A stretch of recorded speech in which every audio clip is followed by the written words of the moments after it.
Hello guys, good evening to all, and this is now our latest update on Typhoon Jenny with international name Koinu for today, Tuesday, October 3, 2023, and this is our English version brought to you by Typhoon 2000 in partnership with Naga College Foundation, Aboitiz Power, Bank of the Philippine Islands, Avenue Plaza Hotel, the local government of Naga City, headed by our Honorable Mayor Nelson Legacion and our Honorable Congressman Gabi Bordado of the 3rd District of Camarines Sur. And before we begin, we would also like to promote the Comunidad Climate Action Center for those interested LGUs and companies. Just visit our website, typhoon2000.ph. Click on the banner. You will be forwarded to a Google form for you to answer all the questions. And then Mr. Aaron Cabasal will be the one who will contact you. Or you can also contact him directly at 0976-163-7245 or email him at aaron.cabasal@comunidad.co. So this is a very good product, not just the tropical cyclones, but it also includes climate-related disturbances. And earthquakes is also included. So don't forget to visit Comunidad for more details.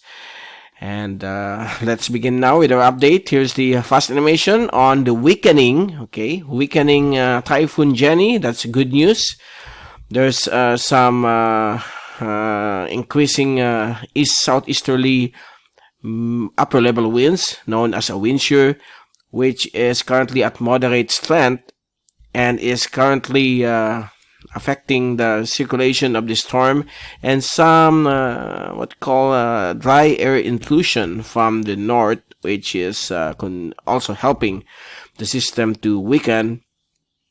So it's currently at 185 kph, down from 205 kilometers per hour, and it's likely to be downgraded into a category 2 within the next 6 to 12 hours. And the eye is no longer imminent, just a cloud-filled feature has been observed on the circulation of this weakening typhoon. And a possible eye wall replacement cycle is likely to occur as the typhoon starts to move on a more northerly track, but afterwards the frontal system to the northeast of the system will depart, and the high pressure will again build here and will push the system more towards the southern tip of Taiwan. And also the southwest monsoon is currently weak. Just isolated thunderstorms are being felt across Palawan, Mindoro, and also the western sections of the Visayas. Localized thunderstorms across northern and western Mindanao, and cloudy conditions with isolated thunderstorms will also be expected across northern and central Luzon because of the weak habagat, or the southwesterly surface wind flow. So that's good news to folks down there in Batanes, that they will be spared by the worst of this system, as well as over Taiwan, because based on the forecast, it is likely to weaken into a Category 1 typhoon as it makes landfall over southern Taiwan sometime early morning of Thursday. And once it leaves Taiwan, it will be just a downgraded severe tropical storm as it moves towards the northern portion of the West Philippine Sea. And over here, over the Western Pacific, we have another low pressure area that we are keeping an eye. This is LPA 97W, and most of the computer models are developing this, particularly the European model, next week. And we are going to observe this for a possible threat to our area from Bicol up to northern Luzon. And I'm going to show to you what is the initial 6 to 7 day forecast of this impending next candidate of a tropical cyclone formation. Okay, and then let's take a look at the zoom-in satellite animation from windy.com. This is the satellite loop beginning at 1 p.m. until 6 o'clock this evening. You can clearly see here the southwest monsoon is starting to weaken, but still affecting northern Palawan, Calamian Group, and the western sections of Mindoro, but it's quite weak. The rains and thunderstorms are mostly isolated, and overall it's cloudy across Luzon and Mimaropa. And here's the rain bands of the storm, currently shrinking as of this time from 800 kilometers in diameter. It's just it went down to just 600 kilometers in diameter. The wind radius is still large, around 1,000 plus kilometers across, and winds of up to 55 kph are being felt here across Cagayan Valley. But the storm surge is expected to reach a high of 2 meters or even 3 meters in some portions of extreme northern Luzon. So please take all necessary precautions as the system moves closer towards southern Taiwan. So currently it's still moving towards the north-northwest. And if you take a look at the track that we issued around 11 a.m. So as of 5 p.m. this afternoon, the system is currently here. So it's starting to move still more to the north in response to a passing frontal system to the northeast of this system. So if the system is moving towards the direction, the possibility of a westerly track is likely to move farther north. So likely it will pass here. So let's wait and see. So this will be the scenario. Right, tomorrow afternoon it will pass roughly 150 or 200 kilometers to the north of the Itbayat, Batanes, and it's gonna be outside of the damaging winds. 60 to 100 kph will be expected over Batanes beginning tomorrow until early morning of Thursday, and then it will pass very close to Orchid Island in Taiwan 8 p.m. tomorrow, and then it will make landfall over the southern tip of Taiwan around the early morning of Thursday.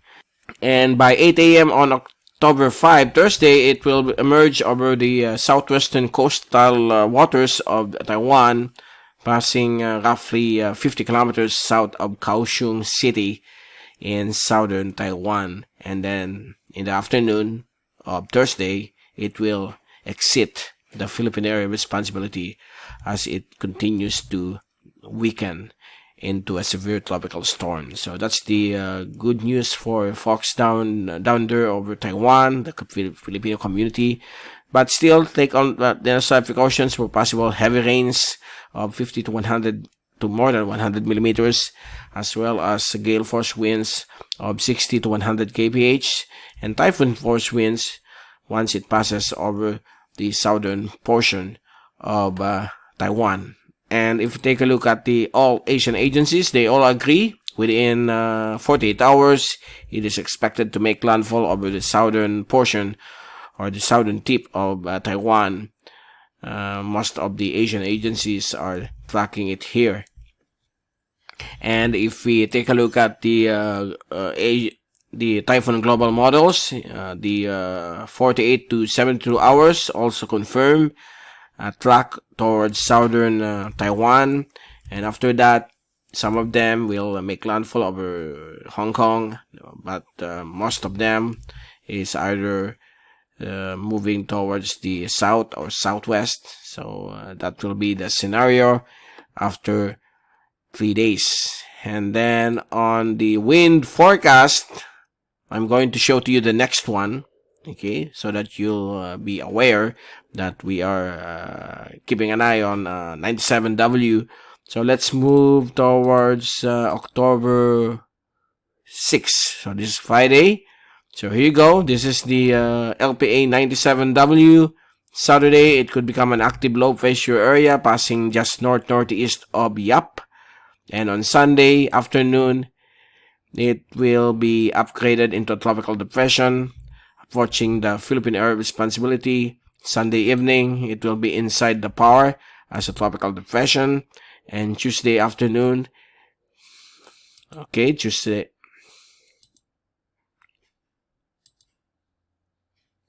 And Monday morning, it will be within the central portion of the Philippine Sea.